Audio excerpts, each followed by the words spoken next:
So we're at the blow-up phase, the FTX scandal. Now, I've seen this. I've seen it with Mt. Gox. I've seen it with Bitfinex. I've seen it every single bloody cycle. And this time around, everyone's like, oh my God, it's the end of the world. Yeah, it's every time the end of the world. And guess what? It's not. It's never the end of the world. People say, well, nobody's ever going to come back into this market. Well, I've been around. I've been around the block a long time. I've been 30 odd years in financial markets. And I've seen this with hedge funds. Long-term capital management, the biggest blow up of a hedge fund in history, the Fed had to bail out the whole system. What everybody shouted at them, they're a Ponzi, they're a scam, they're over leveraged. Hedge funds are uninvestable. Net outcome, the net assets of hedge funds went up 5x over the next 7 years. The cryptocurrency market is a fascinating place. It has seen many ups and downs, top-line news, conflicts with regulators, and conventional centralized fanaticism during its history. Despite the market slump and widespread negativity in the sector following the FTX crash, Luna collapse, and hacks we hear about each week, on-chain data shows reasons to remain positive about Bitcoin and other cryptocurrencies. It's enough to look at long-term holders' positions, which have hit an all-time high despite their profitability being at an all-time low. Long-term investors invest extensively in the down market, accept the floor, and then long-term holders disperse their holdings to new market participants in the bull market. Another encouraging trend to emerge from the FTX debacle is that ordinary crypto users are progressively moving away from exchanges and into self-custody of their currencies. This trend is proven by an outflow of cash from exchanges to self-custody wallets, as well as the increasing quantity of supply owned by entities holding between 0.1 and 1 Bitcoin. By combining those two metrics, you get this image of coins being transferred from exchanges into custodial wallets for the average retail customer. As a result, the market greatly benefits from this by bringing even more transparency to CEX business practices. While investors are treading on thin ice with the market witnessing the brutal crypto winter, most firms are looking to shake the chills. Nevertheless, investment managers, venture capitalists, and crypto biggies expect the crypto market to pick up in 2023. Former Goldman Sachs executive Raoul says gold, stocks, and Ethereum are all showing patterns signaling big rallies are coming. The macro guru told his 991,200 Twitter followers that the precious metal is forming an inverse head and shoulders chart, indicating an imminent upward swing. Lots of interesting market structures here, not only in crypto. Gold is close to a big inverse head and shoulders. Raoul believes that this crypto cycle is very intriguing, but nevertheless can be predicted based on past market moves. He strongly believes that we have seen the bottom of this present cycle and that the market is getting ready for a rally. Powell also gives a review of Bitcoin's historical performance, saying it is the best performing asset in the past decade. Before we listen to Raoul, please smash the like button and subscribe to the channel if you are yet to do so. Thanks for watching our videos. So, where are we in the crypto market? The most important thing about understanding crypto is understanding how to price it. And how I price crypto is essentially two major factors. One is global liquidity, and I use global M2 as the main understanding of that. And then there's and that's the cyclical element. And then there's the technological adoption, which is the long-term logarithmic trend. So let's deal with the cycle first. The cycle is what causes all of the pain. And I've been in this space since 2013, and trust me, I know pain. The first time I bought Bitcoin was at 200. It went up to 1,000, then back down 85%, languished for a year or two, and then went up 10x from my entry price where I sold out. And then it came back down again after going up another 10x, then it came back down again. And I've seen these cycles. And at first, a lot of people correlated them to the Bitcoin halving cycle. And I think that's probably coincidental. And it's the fact that the economic cycle works in about the same time horizon, this 4-year period after 2008, that the Bitcoin halving cycle does, because it was born out of the crisis.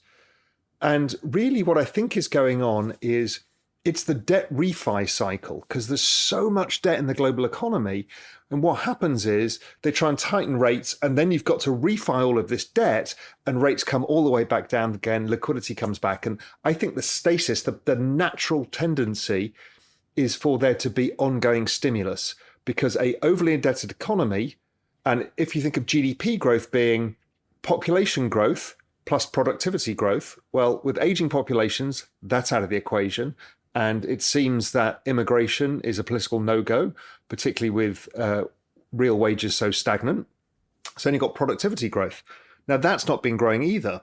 So the only way of funding GDP has been debt. But now it takes $3 of debt to drive $1 of GDP.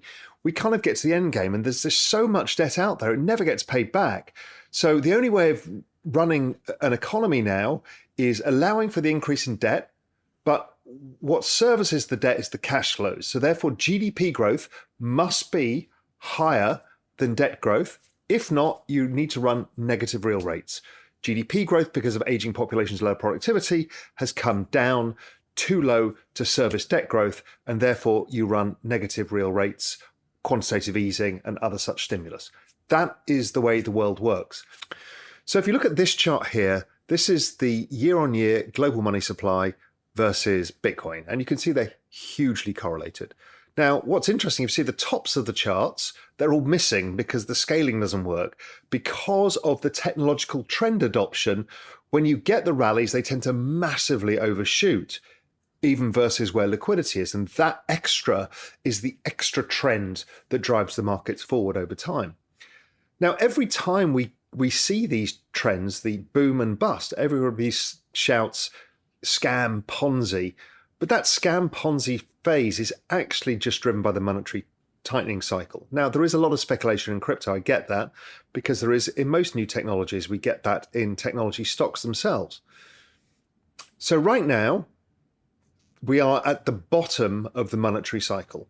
Going forwards, we know the Federal Reserve is going to start increasing rates at lower increments. I don't think they go much further than maybe this 50 now. Maybe they try and eke in another 25 and try and keep rates stable and then wait for CPI to fall below Fed funds rates, which I think happens March, April. So I think next year is a game of dramatically changing liquidity conditions. Anyway, too early to tell, doesn't really matter for this point.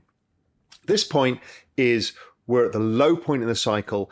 I think inflation is lower. I think the crypto markets are going to be explosively better this time around. We're also seeing a lot of interesting things like the RSIs, weekly RSIs in Ethereum and Bitcoin are right down at levels that have always seen reversals. We're seeing it with on-chain activity. We're seeing it with minor capitulation. We're also seeing it with volatility. The 30-day realized volatility of both ETH and Bitcoin is at levels that always precedes the large rallies and the big reversals. So I've pretty much got everything in place. Is it possible to get some other down leg?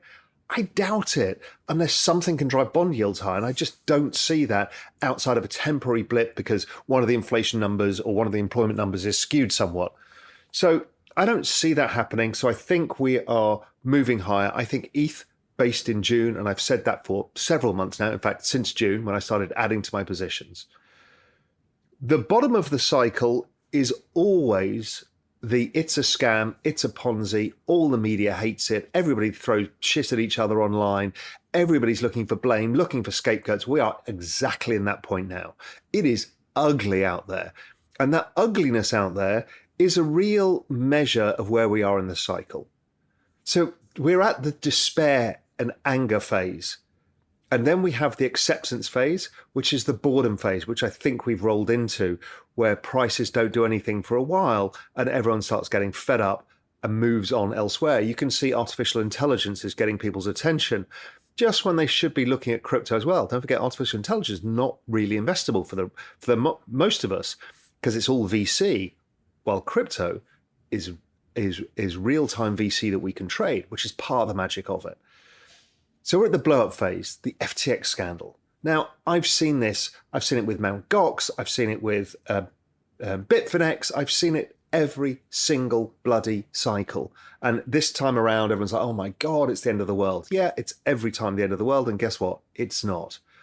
It's never the end of the world. People say, well, nobody's ever going to come back into this market. Well, I've been around. I've been around the block a long time.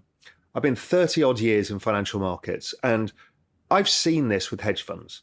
Long-term capital management, the biggest blow up of a hedge fund in history, the Fed had to bail out the whole system. What everybody shouted at them, they're a Ponzi, they're a scam, they're over-leveraged. hedge funds are uninvestable. Net outcome, the net assets of hedge funds went up 5x over the next 7 years. Why? Regulation. Regulation appears to have cleaned up the space, and then people feel much safer to come in because the institutions are waiting. And I've had conversations throughout Raoul's Adventures in Crypto, both with hedge funds like Olaf Carson-Wee, with Jeff Dorman. I've also had it with people like Urian Timmer. I've had it with Sandy Call. And everybody tells us the institutions are still looking at this space. So my guess, regulation and an upswing in prices, upswing in global liquidity, and they start coming in a more meaningful way. There tend to be momentum chasers. Also, we saw similar after Madoff. Hedge funds are uninvestable, they're opaque, nobody knows what they're about, nobody's going to ever put money in them again. What happened? I think the hedge fund industry went up another 5x in assets under management. So that's what I'm expecting here. Regulation equals safety, equals green light, equals go. If that coincides with global liquidity, it creates fireworks. And the market has no short positions in. It has no real ability to short unless you want to use Binance. And nobody really wants to use Binance because everyone's a bit scared of who owns it, its opaqueness, even the audits. And so therefore, you've got very few shorts and you've got a massive amount of money coming into the market. And stuff like ETH is deflationary the more volume there is. So the more volume there is, the less ETH's around, the more kind of reflexive in price it is. So I think we're setting up for a super interesting cycle. So I am been buying any money I can find. I'm throwing into crypto, literally in nothing else right now. I'm super focused. Following a series of failures in the industry, including the collapse of Bahamas-based FTX, Bitcoin and other prices are now down by about 75% from their all-time highs a year earlier, and financial advisors and crypto experts are divided as to the industry's fate. The crypto market is experiencing a market correction. Several coins have lost a large amount of their value, and major lending and investment organizations have gone bankrupt in crypto assets. Many crypto skeptics see the collapse of FTX as confirming their worst suspicions. We are witnessing the biggest inflation in 40 years, a war that has shattered the international monetary system, an energy and commodities crisis that has resulted in hunger and political tensions, and record temperatures that have shown a significant lack of climate change investment. Economic cycles are regular changes in business activity, ranging from boom to bust. It is critical to recognize in what phase the economy is in at any given time. Another nuance is that these cycles vary in length and their impact on the economy, and it's hard to predict how long any of them will last. However, here at Savvy Finance, we strongly believe that the crypto market, most especially Bitcoin, will bounce back stronger in the near future. Please let us know what you think of today's video. Till our next video, please stay savvy.